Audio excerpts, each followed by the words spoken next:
Alright, jeg er tilbage med endnu et lille week 2 review, eller hvad man vil kalde det, efter en super underholdende runde i NFL, med masser af, i hvert fald mindre overraskelser. Og jeg vil starte med en torsdagskamp mellem New York Jets og Buffalo Bills, hvilket var meget ensidigt. Den er 37-31, men i min verden så synes jeg egentlig ikke Buffalo. Buffalo ligner jo et hold, der er i opløsning. Fuldkommen håbløs offensiv. Og jeg må nok sige, Tyrod Taylor, det ser bare ikke godt ud. Altså, dårlige boldplaceringer, langsom i lommen, udnytter. Jeg synes ikke engang, han udnytter sin mobility specielt godt. Jeg foretrækker det hold prøver at lave noget read option. Altså, prøve at tage noget Seahawks-agtig offensiv ind i det. Hvor problemet er, at talentet ned ad banen, altså det... Jeg synes altid, at det hold, det er kun LeSean McCoy, og han er ikke engang... Altså, han kan heller ikke løbe, fordi den fucking O-line, den er garbage. Men noget read option, prøv nu lidt det, altså, men... Jeg har aldrig set noget lignende, og det værste er, at Buffalos forsvar lige nu, det er skandaløst. Det er helt skandaløst at se på. Deres cornerbacks, jeg ved ikke, hvad der er, de har gang i, Rex Ryan. Og hvad fanden de tænker derude, og lad dem stå så ensomt derude. De kan ikke stå man. De bliver nødt til at gå ned i en zone scheme, eller så bliver de nødt til at bringe lidt mere pres på quarterbacken. En af de to ting, altså det fungerer slet ikke, eller så må de lave noget bump and run, eller trække nogle fejl, eller gøre et eller andet. Altså, det er simpelthen for ringe, det her. Og det er pinligt at se på, og jeg synes faktisk, altså materiale er til meget mere for Buffalo. Og nu er de så fyret deres offensive coordinator. Jeg synes egentlig ikke, altså selvom der selvfølgelig har været elendig stemning, jeg synes simpelthen, at Rex Ryan og hans bror, hvad fanden er det nu, han hedder, den elendige træner, han er. Skal vi se, hvad fanden, Rob Ryan. Altså, Rex og Rob, undskyld sige, men de to, de bliver bare nødt til at være. Rob, han bliver nødt til at sidde i et fangebur på en eller anden ø, og så kan Rex, han kan få lov til at være defensive coordinator for et andet hold. Det holder simpelthen ikke i længden. Og det virker ikke som om hold, de spiller heller specielt godt. Altså sammen, det er som om, de spiller ikke sammen som en enhed, og det er simpelthen ikke godt nok. Jets derimod, Fitzmagic, han var tilbage. Og det vil også sige, det er lidt en billig omgang, fordi han fik altså også lov til at være god. Altså han fik lov til at være i lommen, han fik lov til at løbe bolden, hvilket han så gjorde rimelig godt, men jeg synes alt i alt, det er en pinlig præstation af Buffalo. Og Jets, de overlever, og Buffalo, de ligner et done-hold, medmindre de bringer noget helt anden intensitet til bordet. Næste kamp, jeg vil tale om, det er San Francisco mod Carolina, hvor Carolina de vandt 46-27, og det Carolina startede meget skidt ud med at give et touchdown væk og blive interceptet, og jeg tror egentlig, de gav et field goal væk, det var egentlig sådan, det var. Og Carolina, det er en svær kamp at bruge til noget som helst rigtigt. Altså det eneste, man kan sige, det er, Cam Newton, han fik vist, hvad hans arm kan. Men, og til delsvis så San Francisco, de var også fine nok ind til anden halvleg. De fulgte med. De er ikke så dårlige, som jeg forventede San Francisco, men der er ikke så meget at sige om den her kamp. Det er jo bare sådan, det skal være i de her to kampe. Carolina lukkede måske lidt flere point ind, end hvad de burde have gjort. Men de får fandme scoret nogle point, og det må man sige. Jeg vil sige, San Franciscos forsvar, det fik så også lige lidt på trynen den her kamp. Men det er også primært, fordi angrebet ikke var så godt. Baltimore mod Cleveland. 25-20 til Baltimore. Cleveland foran 20-0, brænder ekstra point, taget tilbage til huset. Så det står 20-2 Meget mystisk score i det hele taget. Og derfra går det kun én vej, og det er på Baltimore, og det er typisk lignende en kollaps. Når Josh McCown er skadet derude for sæsonen, og nu skal, hvem er det, Cody Kessler spille, som for alt i verden, han ligner en fin scrambler skråstreg, men han er ikke god i lommen, han er usikker på sin kast. Og den her O-line, den er altså ikke, altså den synes jeg ikke er imponerende, og deres receiver core, det synes virkelig ikke, den ser skræmmende ud på nogen måde.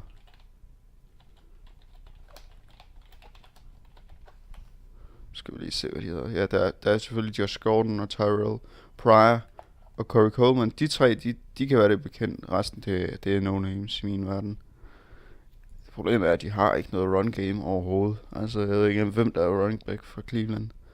Så de kan ikke få, altså sådan nogle kampe her, hvor man skal bruge run game til at trække kampene lidt ud.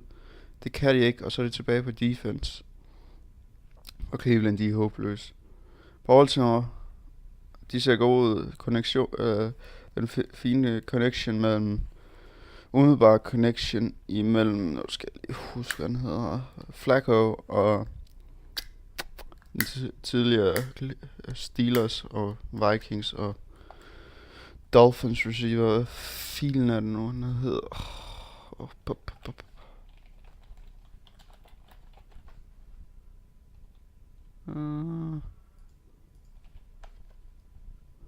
Ja, det hedder Mike Wallace. Selvfølgelig Mike Wallace. Mike Wallace og Steve Smith, de kommer rigtig for alvor tilbage i den her kamp. Jeg synes, de så rigtig gode ud. Det var så også fordi Flacco han fik lov til at være god, ved at ikke at få nok pres i lommen. Det kan man så snakke om i Cleveland. Det var en Hester fik lavet nogle gode returns, eller i hvert fald et godt return, og overall et rigtig fint comeback af Baltimore, men skræmmende, de lukker 20 point ind på den måde. De så forfærdelige ud i første kvartal. Altså helt håbløs, og interception, og jeg kan ikke engang huske noget interception, det bare var fumble, men de så frygtelige ud på offense. Og deres defense kunne ikke stoppe noget som helst. Altså de blev bare splittet fra hinanden. Nå, videre til næste kamp. Tennessee Titans vandt 16-15 over Detroit. I Detroit. Og jeg vil sige, det er ikke Tennessee, der vandt kampen. Det var Detroit, der tabte kampen fuldkommen. Mariota er ved egentlig sige en meget on-off kamp.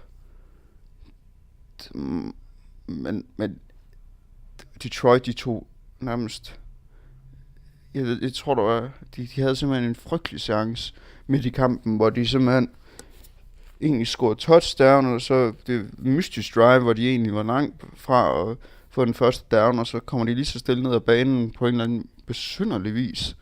Og så kommer de ned i red zone, og så scorer de, og så bliver den trukket tilbage via straf, og så scorer de igen, og så bliver den trukket tilbage i straf, og så bliver de ved med at trække sig tilbage. Så de tog point af tavlen konstant, og den score, den ødelagde bare alt flow i kampen. Jeg vil sige, det her Tennessee Titans projekt ser altså rimelig skrøbeligt ud. Jeg synes ikke, det ser særlig godt ud.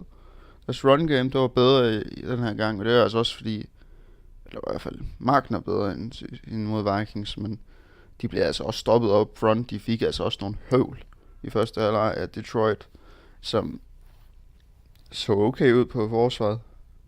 Deres angreb, det ser rigtig godt ud med Matthew Stafford. Jeg synes, det ser lovende ud. Men det er bare symptomatisk for Detroit, at de fejler bare. Og de er dårlige i clutch-situationer. Det er de altså bare. Selvom de var gode sidste uge, det lyder så lidt dumt, men de finder bare en måde at tabe på. Og det er simpelthen for ringe, det der Detroit, fordi de det er klart et bedre hold end Tennessee Titans i min verden. Så meget skuffende af Detroit. Så er der KC mod Houston. Og Houston, de vandt 19-20 mod KC. Og jeg vil bare sige, at det her, det Houston, de så gode ud, albeit på forsvar. Men hvad i alverden laver KC på offense? Hver eneste gang de scorer over midfield, de blev ved med, hver eneste gang de var ved at få et drive i gang, så skød de sig selv i foden. Og det er dårlig ball protection. Det er dårligt spil. Det er Alex Smith, der er careless i lommen. Det er Alex Smith, der ikke holder med 2 hænder om bolden, når han skal bevæge sig og scramble. Det er simpelthen careless, det de laver. Og hver eneste gang de var ved at have noget kørende, så blev det ødelagt af turnovers. Og det var egentlig hele kampen for mig. Og så frygtelig red zone spil af KC. Houston synes altså ikke, at det er helt som det skal være med quarterback situationen med Brock Osweiler. Jeg synes ikke, han er specielt god. Han laver nogle rigtig dårlige beslutninger nede i red zone. Frygtelige 2. Jeg tror, det er 2 interceptions, han smider. Rigtig dårlige. Begge af dem. Deres run game, det ser godt ud. Eller meget Miller. Jeg synes, Will Fuller, han er bare under terror. Han er virkelig god. I hvert fald til den her type offense, når man har DeAndre Hopkins nedenunder, det er den så ikke, men han laver virkelig store plays. Men overall, en kamp, som jeg synes, Casey, de har kun sig selv at takke for at tabe. Rigtig careless. Miami mod New England. New England vandt 31-24 på hjemmebane. Men mest af alt Jimmy G, a.k.a. Jimmy Garoppolo, blev skadet. De udspiller, tæver, maltrakterer Miami i den første halvleg, indtil Garoppolo han bliver skadet, og indtil Brissett han skal ind og spille quarterback for Pats. Hvad stod det? 23-0, eller var det 21-0? Jeg tror, det var 21-0. Det var bare drive ned ad banen. De kunne overhovedet ikke få stillet pass rushet ind, Miami, og de lignede hold helt ud af sync på defense. De havde ingen anelse om, hvordan de skulle bringe pres på quarterbacken, og deres secondary var slet ikke god nok til det her, og kunne slet ikke følge med i tempoet. Især de små connections over midten, der havde de store problemer. Jeg vil sige, scoren, det er selvfølgelig fint nok, at Miami får scoret og får gjort noget i anden halvleg, men jeg synes, Tannehill, han ligner... Altså, man ser i anden halvleg, hvad han kan, men det er jo alt for sent. Han leverer ingenting i første halvleg. Offense leverer ingenting. Det virker som om, de ikke kan en skid. Det er jo kun Landry, der kan lidt. Men hvad fanden foregår der? Altså, det offense, det er så tamt, som det kan være. Det er nok i min top 3 over mest lamme forsvarer. Eller angreb, jeg har set i nyere tid. Det er simpelthen så ringt, det Miami, de har på offense. Og de kan overhovedet ikke etablere noget form for run game eller angrebsrytme. Og jeg ved ikke, hvad der skal til her. Jeg synes Miami, de ligner ikke et hold, der kan meget mere i den her sæson. Selvfølgelig skal de have kredit for at få nogle point på tavlen, men det er simpelthen ikke godt nok. New Orleans mod New York Giants. Giants, vi vinder 16-13. Det lyder nærmest som en score fra en Vikings kamp, men jeg ved ikke, hvad jeg skal sige. Jeg tror, det ville blive et shootout. Det tror jeg, alle troede. Men begge offenses blev egentlig et eller andet sted domineret af defense. Jeg synes faktisk, New Orleans defense og Giants defense så ret godt ud. Det fik stoppet dem. Det fik stoppet næsten hver red zone drive. Gjorde jeg selvfølgelig ikke. Men begge holds run game ikke imponerende. Jeg synes, der er lang vej igen for mange af holdene. Eller for begge hold. Godt at se, de er ved at få noget defense, men jeg kan ikke rigtig tage så meget med for kampen, fordi det er ikke sådan... Altså, hvis de har tænkt sig at vinde på den her måde... Altså, det er jo ikke noget, at et defense stepper op, men så ens offense overhovedet ikke kan steppe op. Jeg synes, begge hold, de virker... Som om de er i en mellemfase med at få styr på forsvaret, og så få det til at fungere som en sammenhængende trup. Så jeg tror, der er lidt vej igen for begge hold. Fin sejr for Giants. Så er de mod Pittsburgh. Pittsburgh vinder 24-16. i en kamp, hvor Pittsburgh var det eneste hold, der kunne bevæge bolden bare det mindste i en regnvåd kamp. Cincinnati's offense, det lignede lort. Så er det sagt, der var ikke noget som helst offense. Det var det samme som for Jets-kampen. De blev for mig overraskende tævet af Pittsburghs defense. Jeg synes, Pittsburgh så rigtig godt ud på defense, hvilket bringer frem til, at jeg tror, at jeg kan godt gå med på hypen, der er om den. Fordi min eneste kval, det er, at jeg ikke har set dem lave sådan en kamp, eller det her, hvor de simpelthen bare går ud og dominerer på defense. Og det er dem, der dikterer kampen den vej.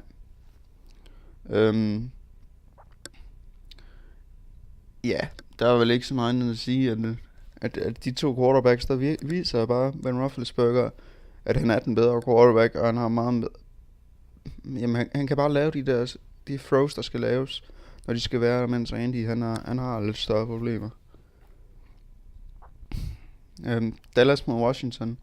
Dallas vinder 27-23. Jeg synes et eller andet sted, begge hold, altså Washington, de taber den her kamp. Et eller andet sted, de burde have vundet den her kamp. De var foran i anden halvleg med 10 point, og de smider det hele væk. Jeg synes, eller var det 7 point, 10 point, tror jeg.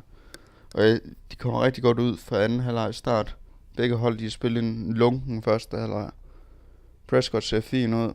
Elliott synes egentlig ikke, han er særlig imponerende. Indtil videre i hvert fald, det kan jo selvfølgelig komme. Des, han fik endelig i gang i nogle catches. Beasley, han ser rigtig god ud. Meget undervurderet spiller. Josh Norman fik rigtig godt gang i sit defense med Breland. Han er stadigvæk en liability. Deres pass rush er lort hos Washington.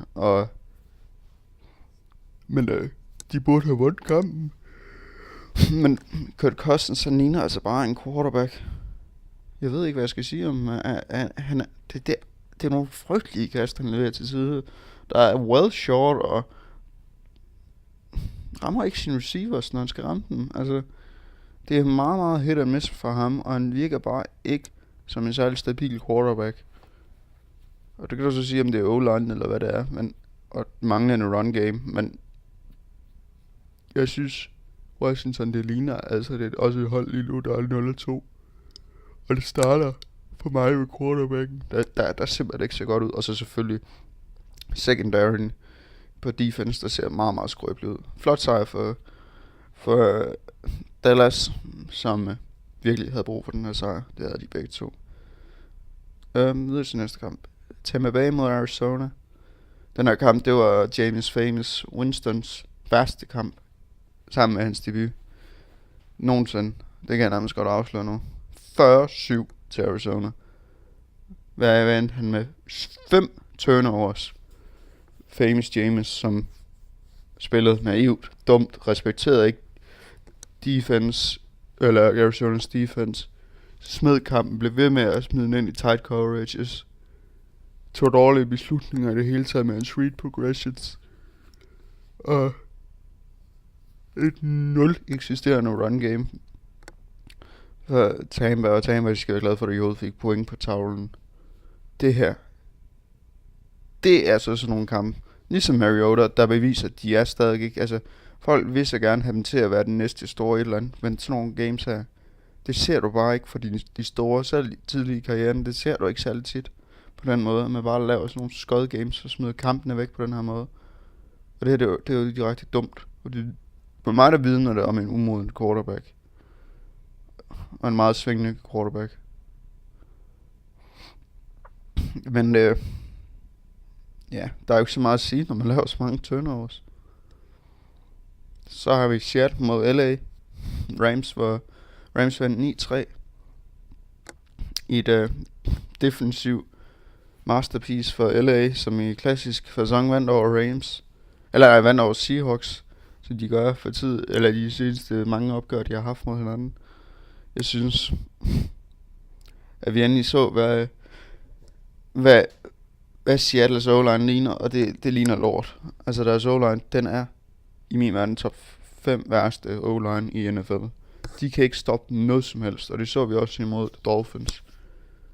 De ser elendige ud, og det her, det er meget, meget, meget, meget vigtigt, at de får styr på det meget hurtigt, Seahawks, for ellers kommer I ingen vej i den her sæson. Fordi Russell Wilson, han er ikke frisk, og han kommer til at spille skadet i lang tid.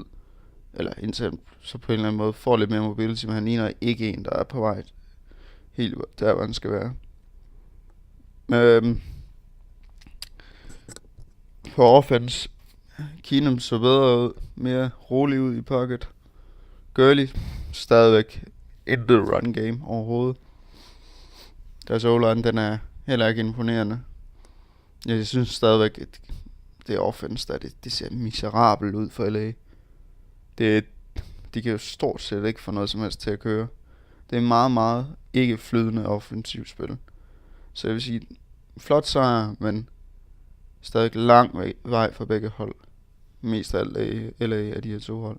Indianapolis mod Denver. Denver vinder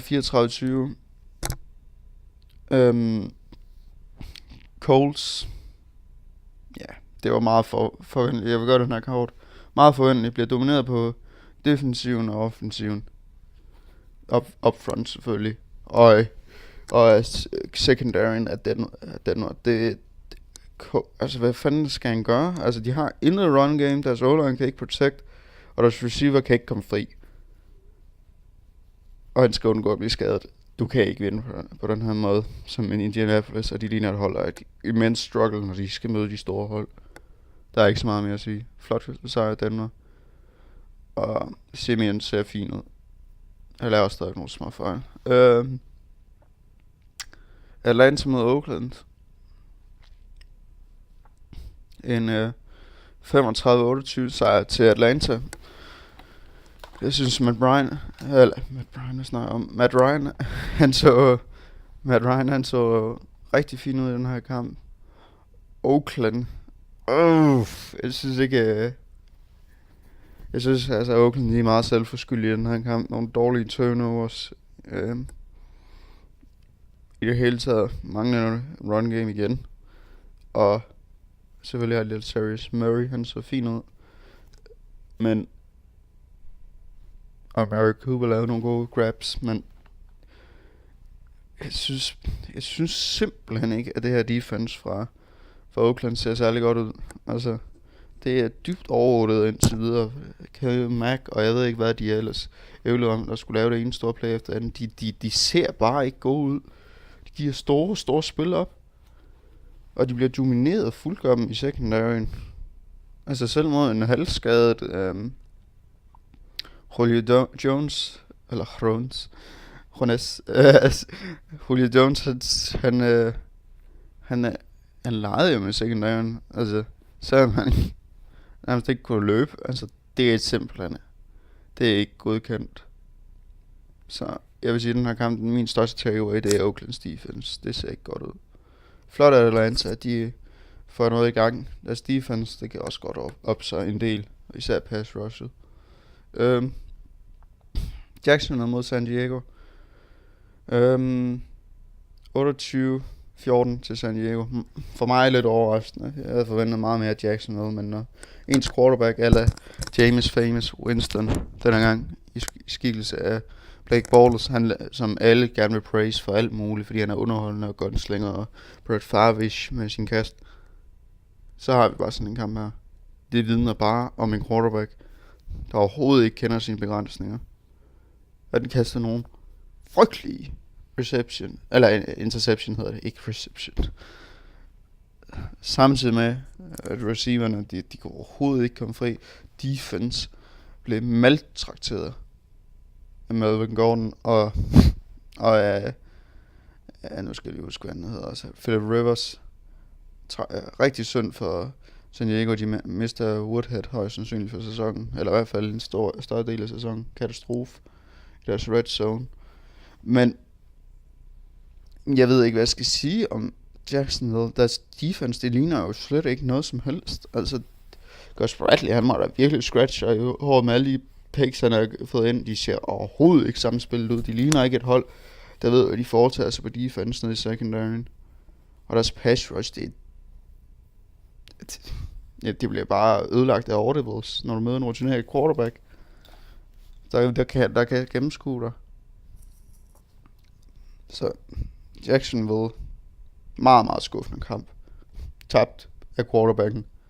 Så det er den anden kamp i den her uge, der blev tabt udelukkende af en quarterbacks frygtelige præstation. Og det her, det er igen, altså for mig, Blake Bortles. Det er sådan nogle kampe her, den kan man ikke tillade sig at have, hvis du har tænkt dig at påstå, at du skal være en franchise quarterback, eller at du skal være noget for fremtiden, og det her hold, det er fremtiden, som folk påstår. Det er simpelthen ikke godt nok, det her. Frygtelig kamp. Så til Sunday Night Football, hvor Minnesota, de vandt 17-14 over Green Bay. Mindet på en eller anden måde i spændingsforløbet meget om kampen på Lambeau Field, hvor Vikings vandt sidste år. Jeg vil sige, at den her kamp, den blev husket for at AP han blev skadet for åbningskampen, og at Bradford han spillede lights out med Stefan Diggs, som jeg sagde også i sidste uge, er en sneaky top 10 receiver i ligaen.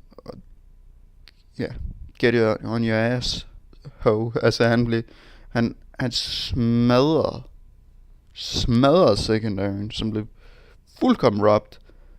Selvom Vikings O-line, den var beyond elendig i den her kamp. De kunne ikke forsvare noget som helst. De kunne ikke lave et run game overhovedet. Selvom jeg vil sige, at AP han skal bare dukke hovedet og så løbe. Og lave nogle bull rushes i stedet for det her. Men det kan han jo så nok højst sandsynligt ikke, fordi det ligner, at der hans knæ, det ser rimelig smadret ud. Så nu må vi ved Jerick McKinnon ind og vise, hvad han kan sammen med Matt Asiata, som de gjorde i den første sæson under Bridgewater. Men hvis det er det niveau, Bradford han har tænkt sig at levere, og han bliver mere komfortabel, det er fremragende. Altså han tog nogle store skrald, men hold nu ferie. Har den lavet nogle gode kast. Og det så altså laser sharp ud. Jeg er jo ikke vant til at se det stort set, for jeg er blevet så vant til Bridgewater. Men de her bolde, de kommer altså med appel. Og det var jo ikke nogen katastrofe. Selvom Vikings, de lavede nogle frygtelige, og det er virkelig noget, de skal have kortet ud af deres spil. Nogle frygtelige penalties, som virkelig burde have kostet dem endnu mere dyrt. Især nede i red zone, det må de altså stoppe med. Den O-line der, den koster simpelthen så meget. Den er frygtelig som Vikings-fan her, så sidder man jo for at ringe af og snakke om O-line, fordi den er så ringe, og de skal virkelig passe på Bradford. Men altså deres defense, Vikings defense, hvis det ikke er et top 5 defense, så ved jeg ikke hvad er. Altså, de spiller så godt. Selvfølgelig var der i den her kamp problemer i starten med Terrence Newman, som blev brændt fuldkommen. Og så Trey Wayne, som havde en meget, meget on-off kamp. Som, jamen for nu vent det fucking hoved om. Brug nu din fart ordentligt. Du kan sagtens nå at vende om, lille baby. Han er en rigtig god cornerback, men han skal bare lade være med at panikke så meget, når han løber med folk. Fordi du kan se, at han når aldrig at vende hovedet om. Og så gør han det så en gang, og så går det helt galt. Men det er det med timing. Han skal simpelthen vide det. Og så skal han være mere komfortabel. Og det Vikings skal være mere komfortable med at have ham derinde. Og de bliver nødt til at give ham, og det har Simmer også været udsagt, at sige, at han skal hjælpe ham lidt mere med defensive schemes. Dog så kom han så op med en af de største interceptions, eller den største interception sammen med Tennessee Titans. Kirks interception der til sidst, og basically Vikings ejse kampen der. Men deres defense, Vikings defense, det ser virkelig godt ud. Deres pass rush er genial. Selv på mindre gode downs, så også, eller down and distance, så de rigtig gode ud på defense. Undskyld, jeg har lige noget snot, der sidder og irriterer mig helt vildt. Lækkert. Men deres pass rush ser rigtig godt ud. Jeg elsker Kendricks. Og bare sådan linebackers, de ser fremragende ud. Og en meget, meget undervurderet D-line. Rigtig undervurderet. Jeg elsker også, når de laver de der sub-packages, hvor Harrison Smith, han kommer i blitzes. Eller delayed blitzes. Det er simpelthen så godt. Og så når de laver deres sædvanlige, hvor de lader som om, eller hvor de står op ved linjen og forvirrer Aaron Rodgers, som jeg synes, han så rigtig fint ud.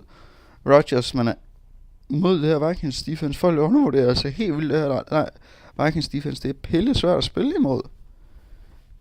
Og jeg synes altså også Green Bay, de skød sig selv i foden ved ikke at bruge det run game mere. Vikings, de er notorisk svage på run gamet. Men ligesom sidste år imod på Lambeau Field, så begyndte Green Bay at gå væk fra Lacy, selvom han fungerede fint nok. De gav ham ikke en chance for at være god. Han er en god spiller. Og det er simpelthen... jeg synes, det er dårligt play calling af McCarthy, og de bliver ved med at prøve at gå dybt. Og det er fint, og alt det der, det er flashy. Men de skal også tilbage til konceptet og bruge det, de har. Jeg synes, de bruger alt for meget airspillet, eller luftspillet, i forhold til, at deres hold også er ret godt run defense. Jeg vil sige, at deres defensiv, Green Bay's defensiv,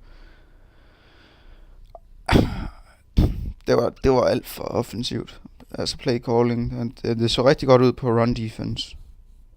Og Vikings derimod ikke så specielt godt ud. Men jeg synes godt nok ikke, at hvad fanden kan man sige? Altså det så ikke godt ud, når med at kunne give varierede looks. De blev tit fanget i nogle dårlige situationer, hvor de simpelthen blev brændt ind over midten. Altså, eller ikke brændt, men de så rigtig dårlige ud. Især i de der man-man coverages, hvor der ikke var safety. Altså, de blev lidt for offensive på deres defensive calling, fordi de så gerne ville lægge pres på quarterbacken, og det synes jeg, de blev for grådige, ligesom de gjorde på offense, med at bare ved kastbolden og kun. En kæmpe sejr for Vikings. Og nu tror jeg altså også folk, de skal til at lukke røven med, at Vikings, det er et lille drømmehold. De kan altså noget, og de har så meget hjerte, og de har så meget karakter. Og det kan du bare se ved at holde. De bliver ved med at lave store plays, når det virkelig gælder i de sidste minutter.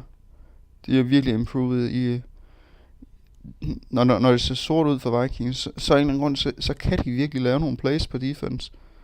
Og de får lavet nogle turnovers, og de burde egentlig have vundet den her kamp meget mere komfortabelt. De får lavet nogle masse turnovers, men de får simpelthen ikke recoveret boldene. Og det er så selvfølgelig noget, de skal improve. Kan man så sige, sidste uge, der fik de ikke gjort. Den her uge fik de ikke gjort det, og det er selvfølgelig ikke tilfredsstillende, men det er meget tilfredsstillende, at de får lavet alle de turnovers. Og det er jo egentlig det, de mangler som defense, det er at få lavet det. Så en kæmpe sejr for Vikings, og en genial måde at åbne stadion på, og en sublim quarterback performance af Bradford, som spiller lights out. Jeg skal så selvfølgelig komme med en disclaimer til at selvfølgelig Cleveland Browns, de havde et kæmpe run game. Det var bare for tidligere i udsendelsen. Selvfølgelig havde de run game. De havde et vanvittigt touchdown til i kampen, men det synes jeg ikke var sigende for kampens forløb overhovedet, for hvordan run gamet var. Og så havde vi i den første kamp, der var Reeves, som ligner en aldrende mand, som spiller alt for offensivt på defense. Og nu må til at finde sig i, at han bliver nødt til at stille sig lidt mere. Han kan ikke stille sig op og lave bomb run på samme måde, som han har gjort tidligere. Og de skal have fundet sådan en løsning der, og måske safety, der skal hjælpe ham lidt mere. Det er det for min gennemgang af denne her uge. Jeg håber, du kunne lide min video, og vil tjekke andre ud på min YouTube-channel. Vi ses. Bam bam.